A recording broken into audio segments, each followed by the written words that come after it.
क्या आपने एक कहावत सुनी है, जो इम्पॉसिबल को भी पॉसिबल कर दे उसे कहते हैं कंसिस्टेंसी, लगातार बने रहना।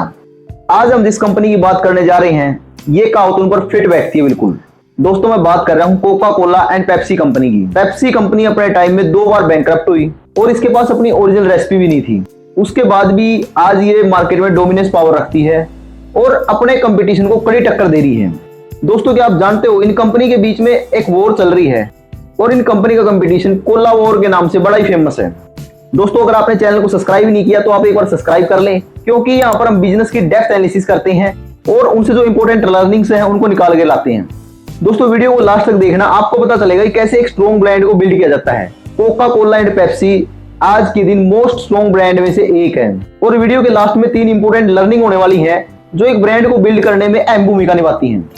चलिए बिना देरी के वीडियो को स्टार्ट करते हैं। बात है 1886 की, जब कोका कोला कंपनी ने इन्वेंट की थी अपनी ओरिजिनल रेसिपी, और ये जॉन पेम्बरटन के द्वारा इन्वेंट की गई जो एक फार्मासिस्ट थे, और कैंडलर के द्वारा 1892 में कोका कोला ऑफिशियली रजिस्टर्ड करवाई गई। इसके 6 साल बाद एक अदर फार्मासिस्ट के द्वारा एक रेसिपी और इन्वेंट की गई ब्रेड ड्रिंक्स के नाम से, जो 1902 में पेप्सी कोला के नाम से रजिस्टर्ड करवाई गई। और इस प्रकार से 2 बड़ी कंपनी की स्थापना होती है, Coca Cola and Pepsi Cola की। और अब आप आगे देखोगे कैसे धीरे धीरे इनमें कंपटीशन स्टार्ट होता है और किस लेवल तक कंपटीशन चला जाता है। 1900 में कोका कोला कंपनी को हिल्डा क्लैर्क का समर्थन मिलता है और वो कैंपेन करने लग जाते हैं कोका कोला कंपनी की, जो एक फेमस म्यूजिशियन थे अपने टाइम के। जब तक पेप्सी अच्छे से मार्केट में आई भी नहीं थी, Coca Cola company 1 million gallon की सेल को टच कर लेती है। और 1906 में Coca Cola company bottling operation start करती है कनाडा, कुबा और पनामा में। और यहाँ पर पेप्सी कोका कोला की सक्सेस को देखते हुए धीरे धीरे मार्केट में एंटर कर रही थी। और 1907 में कोका कोला कंपनी और भी ज्यादा एक्टिव हो जाती है और अपनी मार्केटिंग को और भी फास्ट कर देती है। और इस टाइम तक कोका कोला कंपनी अपनी मार्केटिंग में एथलीट्स का यूज करने लग जाती है। दूसरी तरफ 1910 में पेप्सी दावा करती है कि उन्होंने 1 लाख गैलन सिरप की सेल को टच कर लिया है इन 1 ईयर। और यहाँ पर 1919 में कोका कोला कंपनी को खरीद लिया जाता है एर्नेस्ट वुडरूफ ग्रुप के द्वारा $25 मिलियन में। और 1923 में पेप्सी बैंकरप्ट हो जाती है वर्ल्ड वार 1 की वजह से, क्योंकि उस टाइम पर शुगर क्राइसिस हो गए थे और जो पेप्सी की जो रेसिपी थी वो शुगर पर डिपेंडेंट थी और उस टाइम शुगर के जो प्राइस थे वो एक्सपोनेंशियली बढ़ जाते हैं, तो पेप्सी उस सिचुएशन में सर्वाइव नहीं कर पाती। और इस बैंकरप्सी के बाद Kraven holding Corp Pepsi Cola के ट्रेडमार्क को खरीद लेती है और इसके हेडक्वार्टर को शिफ्ट किया जाता है वर्जीनिया में। और फिर 1931 में एक बार फिर से पेप्सी बैंकरप्ट हो जाती है और ये स्टेज पेप्सी के लिए सबसे ज्यादा डाउनग्रेड थी अपने टाइम की आज तक। और दूसरी तरफ कोका कोला दिन भर ग्रो करती जा रही थी और उन्होंने अपने बिजनेस को एक्सपेंड कर लिया था Australia, Austria, Norway, south Africa में। अब 1938 में पेप्सी की किस्मत बदलने वाली थी। एक बार से फिर कंपनी वापस से मार्केट में एंट्री करती है। वाल्टर्स मैक कंपनी को एज ए प्रेसिडेंट ज्वाइन करते हैं और फिर से कंपनी के ऑपरेशंस को स्टार्ट किया जाता है। वो टाइम था और आज का टाइम है, पेप्सी ने कभी वापस से मुड़ के नहीं देखा है। आप देखोगे कैसे पेप्सी एक बैंकरप्ट से लेकर आज इतना स्ट्रॉन्ग ब्रांड बनी है, उसके पीछे क्या क्या रीजन थे, कैसे उसने मूव किया वहां से। 1939 में पेप्सी कंपनी अपनी पहली एडवर्टीजमेंट लॉन्च करती है निक्कल निक्कल, और ये इतनी फेमस हुई अब पेप्सी कंपनी को बच्चा बच्चा जानने लग गया था। कंपनी को एक बूस्ट ग्रोथ देखने को मिली यहाँ से। सेकेंड वर्ल्ड वॉर के दौरान 1941 में पेप्सी कंपनी अमेरिकन ट्रूप्स को सपोर्ट करने के लिए अपने लोगों में चेंज करती है और 3 नए कलर को ऐड करती है, रेड, ब्लू, व्हाइट। और आज तक इनका वही लोगो चलता आ रहा है, उसी टाइम पे इंट्रोड्यूस करवाया था इन्होंने। और यहाँ पर कंपनी ने लोगों के इमोशंस के साथ जुड़ने की कोशिश की है इस नए लोगों के साथ, और जिससे उन्हें ग्रोथ भी देखने को मिली है और अमेरिकन को इमोशनली कनेक्ट करने में वो सफल भी रहे हैं। और आगे चलकर कंपनी को इसका बड़ा बेनिफिट हुआ और एक स्ट्रॉन्ग ब्रांड की पहचान इसी से देखी जाती है कि वो अपने कस्टमर से कितना इमोशनली कनेक्टेड है। और 1945 में पेप्सी कैंस में सेल करना स्टार्ट करती है और दूसरी तरफ 1945 में कोका कोला कंपनी कोक के ट्रेडमार्क को ऑफिशियली रजिस्टर्ड करवाती है। और 1946 में फर्स्ट टाइम प्राइस में इंक्रीज देखा जाता है कोका कोला कंपनी की। अब यहाँ पर आप रियलाइज कर पाओगे अभी तक तो कोक और पेप्सी के बीच में कोई कंपटीशन नहीं था, क्योंकि कोका कोला कंपनी वैसे ही पेप्सी से आगे चल रही थी। बट 1950 में दोनों कंपनी एग्रेसिवली मार्केटिंग पर फोकस कर देती है और यहीं से स्टार्ट हो जाता है इनका कोक वार।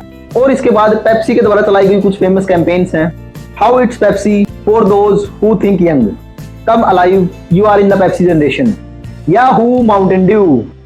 और लास्ट बट नॉट लीस्ट, ये सबसे ज्यादा गेम चेंजर साबित हुई पेप्सी के लिए। इसको पेप्सी चैलेंज के नाम से जाना गया और इसमें कैंपेन रन की गई ब्लाइंड टेस्ट टेस्ट। आगे वीडियो में आपको पता चलेगा ये कैंपेन कैसे गेम चेंजर साबित हुई और कैसे इसने पेप्सी की सेल को बूस्ट कर दिया। अब कोक के द्वारा चलाई गई कुछ फेमस कैंपेन है। नंबर 1 है things go better with Coke और सेकंड है इट्स रियल थिंग। कोक अपनी एड्स में फोकस करती है इमोशंस पर, लाइक फैमिली, फ्रेंड और नॉस्टैल्जिया। ये क्या होता है, इसका मतलब होता है घर की याद आना और वो रोग बन जाए, इस लेवल तक वो कनेक्ट कर पाए।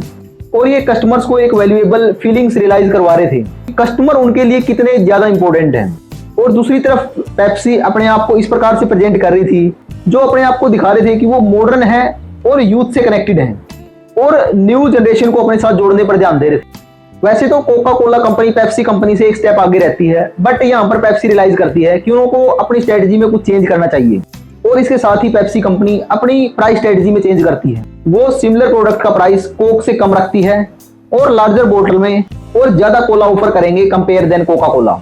और यहाँ पर दूसरी तरफ Coca Cola company world war 2 के दौरान यूएस गवर्नमेंट के साथ क्लोजली काम कर रही थी और वर्ल्ड वार 2 के दौरान कोका कोला कंपनी ने 64 प्लांट्स इंस्टॉल किए around the world American soldiers की डिमांड को फुलफिल करने के लिए, जिसमें 5 बिलियन बोतल्स को कंज्यूम किया गया अमेरिकन सोल्जर्स के द्वारा।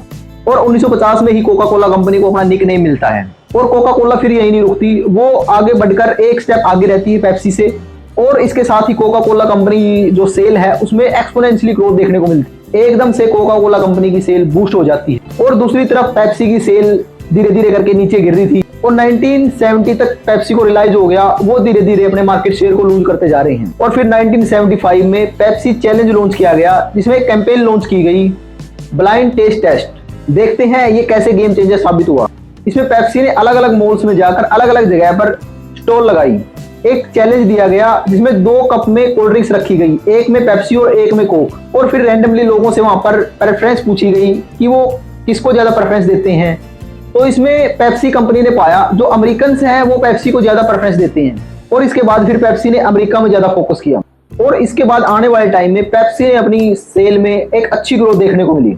और पेप्सी चैलेंज के बाद कोक रियलाइज करता है कि वो अपने कस्टमर्स को लूज करता जा रहा है। आप देख पा रहे हो यहाँ पर कभी पेप्सी कोक को टक्कर दे रही है तो कभी कोक पेप्सी को टक्कर दे रहा है और दोनों ब्रांड यहाँ पर मार्केट शेयर को एक्वायर करने में लगे हुए हैं। और जहाँ पर कोक पेप्सी से डबल मार्केटिंग पर स्पेंड करता है उसके बावजूद भी कोक की सेल नीचे गिरने लग जाती है। और अब कोक रियलाइज नहीं कर पा रहा था कि इसके पीछे क्या रीजन है। और ये फर्स्ट टाइम था जब पेप्सी ने कोक को टक्कर दी थी और ये पूरी एक सेंचुरी के बाद ऐसा हुआ था। और इसके साथ ही Pepsi cola diet Pepsi introduce करवाता है मार्केट को। अब 99 ईयर बाद कोक अपनी रेसिपी में चेंज करता है और वो रेसिपी को पेप्सी के सिमिलर बनाता है टेस्ट में। जो कोक का टेस्ट है वो हार्ड है और जो पेप्सी का टेस्ट है वो थोड़ा स्वीटर है कोक के कंपैरिजन में। तो यहाँ पर आपको पता चलेगा एक ब्रांड किस प्रकार से इमोशनली कनेक्टेड होता है अपने कस्टमर से। और 1984 में कोक अपने फॉर्मूले में चेंज कर लेता है टेस्ट ऑफ न्यू कोक। और जब कोका कोला कंपनी अपने न्यू फॉर्मूले के बारे में रिवील करती है, एक तरफ कंपनी की सेल में ग्रोथ देखने को मिली और दूसरी तरफ इस न्यू कोक के अगेंस्ट 40,000 कंप्लेंट्स रजिस्टर्ड करवाई गई और न्यूयॉर्क में इस फॉर्मूले के अगेंस्ट प्रोटेस्ट देखने को मिले। और इसके कस्टमर्स कंपनी पर प्रेशर बना रहे थे कि ओल्ड कोक को दोबारा से इंट्रोड्यूस करवाया जाए। और एक तरफ न्यू कोक के टेस्ट को लाइक किया जा रहा था और दूसरी तरफ इसके कस्टमर्स ओल्ड कोक की डिमांड कर रहे थे। बट यहाँ पर स्टार्टिंग से ही क्लियर था कि टेस्ट इंपॉर्टेंट नहीं है, लोग उस एक्सपीरियंस से कनेक्टेड रहना चाहते थे जो ओल्ड कोक से था। और इसीलिए कहा गया है old Cola drinkers of America. और यहाँ पर आप देख सकते हो लोग इमोशनली कनेक्टेड थे ओल्ड कोक से। दोस्तों वैसे तो कोला वार आज भी चल रहा है और दोनों company billions of dollar marketing पर स्पेंड करती हैं एक दूसरे को कम्पीट करने के लिए और दोनों ही मार्केट में डोमिनेंस पावर रखती हैं। बट आज भी दोनों ब्रांड एक दूसरे को कड़ी टक्कर दे रहे हैं। अब देख लेते हैं कोका कोला कंपनी के द्वारा ओन किए जाने वाले brand. Diet Coke, Sprite, Coca Cola Black, Fair Life, Coca Cola C2, Fanta, Honesty, Fresca, Minute Maid, Gold Peak Tea, Nestea. Coca Cola का सॉफ्ट ड्रिंक में 42% मार्केट शेयर है world wide और Coca Cola world का 6th strongest brand है और ये 500 Fortune company में आती है। अब देख लेते हैं पेप्सिको के द्वारा ओन किए जाने वाले ब्रांड्स और दोनों कंपनीज का बेवरेज इंडस्ट्री में अच्छा खासा शेयर है। अभी देखते हैं पेप्सिको के द्वारा ओन किए जाने वाले ब्रांड।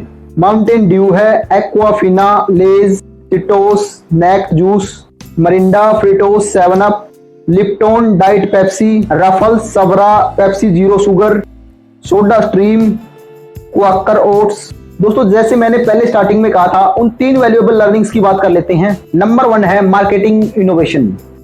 जैसा हमने देखा दोनों कंपनीज ने एक दूसरे को कम्पीट करने के लिए नए नए मार्केटिंग के इनोवेशन किए और जिसमें से कुछ कैंपेन्स इतनी सक्सेसफुल रही और जो आगे चलकर गेम चेंजर साबित हुई, जैसे पेप्सी चैलेंज और इट्स रियल थिंग। और सेकंड है पावर ऑफ इमोशन। जैसा हमने देखा कोक के साथ इसके कस्टमर्स का इमोशन कितने डीपली जुड़ा हुआ है और एक सक्सेसफुल ब्रांड अपने कस्टमर से इमोशनली कनेक्टेड होता है और कस्टमर्स का इमोशनल कनेक्शन जितना डीप होगा ब्रांड उतना ही ज्यादा स्ट्रॉन्ग होगा।